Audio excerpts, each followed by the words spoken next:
Hi அஸ்ஸலாமு அலைக்கும். Today work என்னென்னா, நேற்று உரம் வாங்கிட்டு வந்ததுக்கப்புறமா சாயந்தரமாக 3 மணி போல் நான் புடசோளம் போட போனேன்.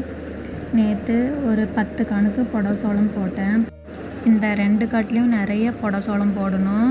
பாருங்கள், இந்த செடியிலேருந்து அந்த செடி வரைக்கும் கேப் நிறையா இருக்குது. சோளம் உழுவில் வண்டியில் போட்டதுனால சொட்டு நீர்லேயும் பாத்திக்கரையிலையும் ரொம்ப பரவலாக தான் சோளம் முளைச்சி வந்திருக்கு. அதனால் காலையிலே நானும் அம்மாவும் அத்தாவும் சோளம் போட போயிட்டோம். இந்த டைமில் போட்டால் தான் ரெண்டுமே ஒப்புட்டாப்பில் வந்துடும்.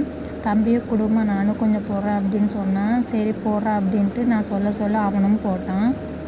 அப்படியும் ஆடி 18க்கு மழை வரும்னு சொன்னாங்க. விதை சோளம் போட்டு விட்டோம்னா நம்மளுக்கு தண்ணி கட்டுற வேலை மிச்சம். அதனால் பாத்திக்கரையிலையும் சொட்டு நீர்லையும் விதை சோளம் போட்டு இன்றைக்கி முடிச்சாச்சு. இந்த வீடியோ உங்களுக்கு பிடிச்சிருந்துச்சின்னா லைக் பண்ணுங்கள், கமெண்ட் பண்ணுங்கள், மறக்காமல் சப்ஸ்கிரைப் பண்ணுங்கள். விவசாயத்தை என்றைக்குமே மறந்துடாதீங்க.